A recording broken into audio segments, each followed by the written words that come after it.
이번 시간에 우리 2023년 2회 정보처리 기사 실기의 기출문제를 같이 한번 풀어보도록 하겠습니다. 문제 14번이요. 14번에 보니까 이제 자바로 구현된 그 프로그램이 있대요. 그 프로그램을 이제 분석을 해서 실행 결과를 쓰시오. 그때 이제 출력문에 출력 서식을 이제 준수해라. 그렇게 이제 문제가 나왔죠. 자, 지금 여기 보니까 테스트 클래스가 지금 여기서 시작하고 여기서 이제 끝나는 거고요. 이 테스트 클래스 그 안에 우리 메인 메소드가 지금 여기서 시작해서 여기서 이제 끝나는 거예요. 지금 여기 보게 되면 str1이다, 2다, 3다 라고 해서 이렇게 이제 우리 변수가 나오고 그 변수형을 보니까 이제 문자열 변수를 이제 선언하겠다. 그렇게 돼 있죠. 그때 문자열 변수를 이제 선언할 때 그때 이제 값을 집어넣을 때 지금처럼 이렇게 이제 집어넣는 그 방법이 있고 지금 여기 보니까 뉴스트링 해서 이렇게 집어넣는 그 방법이 있죠. 지금 여기 보면 지금 얘네 두 개랑 지금 얘랑 우리 문자를 이제 선언하는 그 방식이 서로 다른 거예요.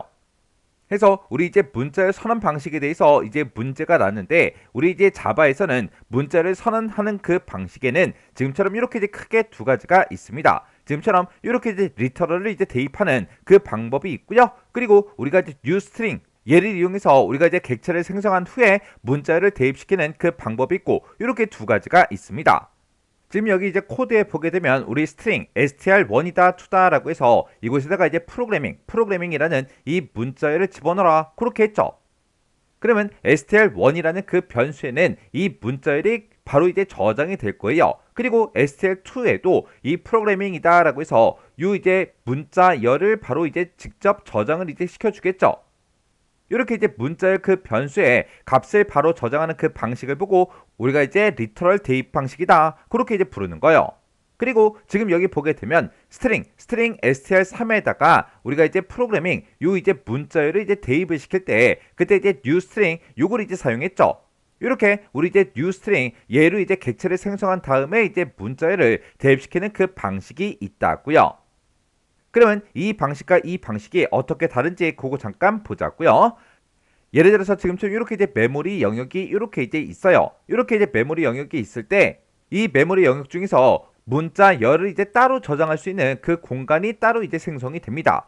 그 영역을 보고 우리가 이제 문자열 상수풀이다 그렇게 이제 불러요. 이렇게 이제 문자열 상수풀이 이제 생기는 거는 우리 문자열 같은 경우에는 자주 이제 사용되는 그런 타입이기 때문에 문자를 저장하는 공간을 이제 따로 만들어서 이곳에서 이제 값을 저장하고 관리를 하게 됩니다. 그때 우리 이제 리터럴 대입 방식으로 지금처럼 이렇게 이제 이 코드를 이제 한 줄 내가 이제 실행시키게 되면 이 프로그래밍이라는 그 문자를 이 변수에다 집어넣어라 그렇게 이제 되겠죠. 그러면 이 프로그래밍이라는 거는 우리 메모리 영역 중에서 우리 이제 문자의 상수풀에 이렇게 이제 저장이 될 거예요. 이렇게 이제 저장이 되고 요 str1이 지금 이 공간을 이제 가리키고 있겠죠. 그리고 그 밑에서 이제 스트링 str2다 라고 해서 이렇게 이제 프로그래밍 요 문자를 또 우리 리터럴 대입 방식으로 이렇게 이제 집어넣습니다. 그러면 그때 이제 우리 문자의 상수 풀에는 이 프로그램이라는 이 글씨가 이미 들어있죠. 지금 요 글씨랑 이제 똑같잖아요.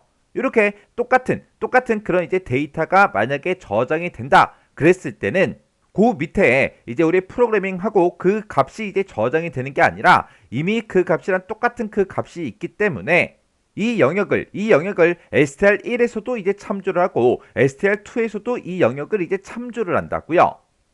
그리고 그 밑에서 우리 스트링 str3이다 라고 해서 뉴스트링이라고 이렇게 써서 우리 프로그래밍 요 이제 문자열을 이제 대입시켜달라 그렇게 해줬죠. 이렇게 이제 우리가 리터럴 그 대입 방식이 아니라 뉴스트링 얘를 이용해서 우리가 이렇게 이제 문자열을 이제 대입시키게 되면 이 문자열 상수풀에 그 값이 이제 저장이 되는 게 아니라 새로운 그 메모리 공간을 이제 할당해서 그 문자열 프로그래밍이라는 그 문자열이 이렇게 이제 저장이 됩니다. 그리고 예를 들어서 지금 얘랑 똑같은 그 명령어를 이제 한 줄 더 쓸 거예요. 그때 이제 변수명만 이제 우리 str3이 아니라 str4로 이렇게 이제 썼다고 가정을 한번 해보자고요. str4라고 써서 우리가 이제 뉴스트링 얘를 이용해서 똑같은 그 문자열이요. 그 문자열을 이제 대입시켜달라. 이렇게 해서 지금처럼 이렇게 이제 코드를 한 줄 쓰게 되면 어차피 얘랑 값이 똑같잖아요. 똑같더라도 새로운 그 메모리 공간을 또다시 할당을 해서 프로그래밍하고 이렇게 이제 저장이 됩니다. 요게 이제 리터럴 대입 방식으로 이제 문자열을 이제 선언하냐, 아니면 뉴스트링을 이용해서 문자열을 대입시키냐, 거기에 따라서 지금처럼 이렇게 이제 두 가지로 나눠지는 거예요. 근데 그 차이가 지금처럼 요런 이제 차이가 있죠. 그래서 우리 이제 리터럴 대입 방식 같은 경우에는 지금처럼 문자열 상수 풀에 그 데이터가 이제 저장이 되더라. 근데 만약에 지금처럼 동일한 그 값이 있을 때는 그 동일한 값을 또 다른 공간에다가 또 저장을 하는 게 아니라, 그때 동일한 그 값이 이제 저장된 그 주소값을 함께 이제 참조가 되게끔 그렇게 이제 해주더라. 이렇게 해주게 되면 이제 동일한 데이터가 메모리 영역에 이제 저장이 되지 않기 때문에 우리가 이제 메모리를 절약할 수 있겠죠. 근데 우리가 이제 뉴스트링 요걸로 이제 객체를 생성한 후에 우리가 이제 문자열을 대입시켜달라, 이렇게 해서 지금 이렇게 이제 코드를 쓰거나 이렇게 이제 코드를 써버리게 되면 그 동일한 값이 만약에 저장이 될 때 그때 각각 이제 새로운 공간에 따로따로 이렇게 이제 저장이 된다고요. 그러면 지금처럼 이렇게 이제 우리가 코드를 썼을 때 지금처럼 이렇게 str1이다, 2다, 3다 라고 해서 이렇게 이제 우리 메모리 영역에 이 값이 이렇게 이제 저장이 될 거예요.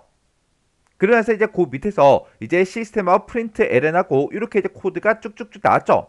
그때 지금 여기 보니까 str1과 str2 요 두 개 값을 이제 비교할 때 지금처럼 는을 이제 써서 비교할 때가 있고, 지금처럼 equals라는 요 함수를 이제 이용할 때가 있죠.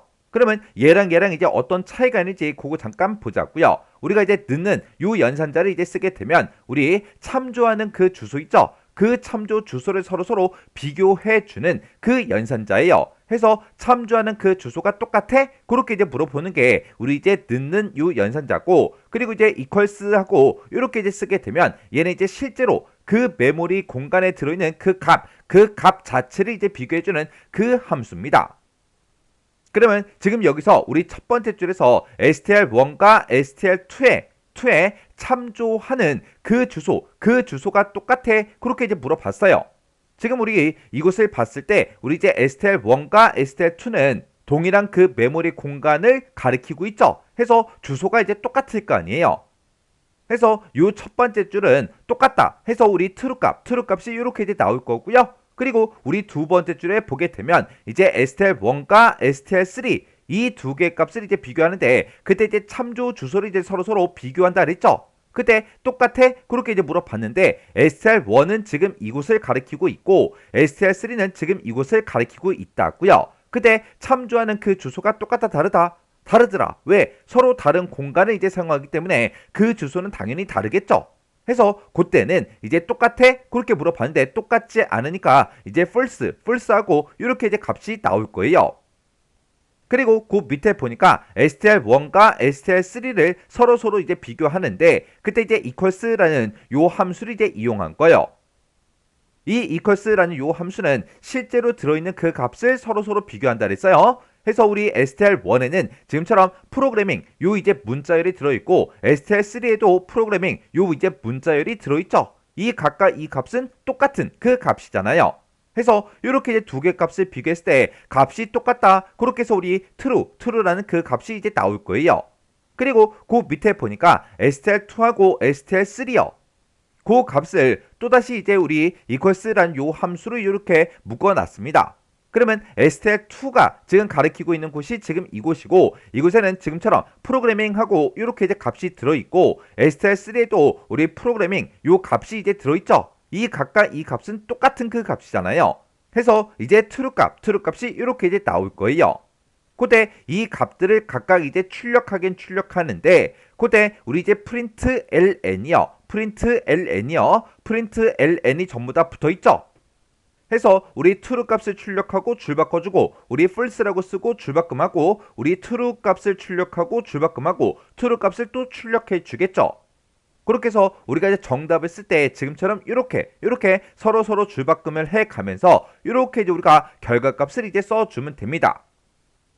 그래서 지금 이 문제는 우리가 이제 문자열 그 선언하는 그 방식에 대해서 정확하게 알고 있어야 풀 수 있는 그런 이제 문제였죠. 그래서 이 문제를 통해서 문자열 선언 방식 정확하게 이해하셔야 돼요. 그리고 값을 서로 이제 비교할 때도 는 이 연산자를 이제 쓸 수가 있고 equals라는 요 함수를 이제 쓸 수도 있죠. 얘랑은 비교하고자 하는 그 값이 서로 다르잖아요. 참조하는 그 주소를 이제 비교하냐 아니면 이제 값을 비교하냐 그런 이제 차이가 있으니까 요 내용도 정확하게 기억하고 계셔야 돼요.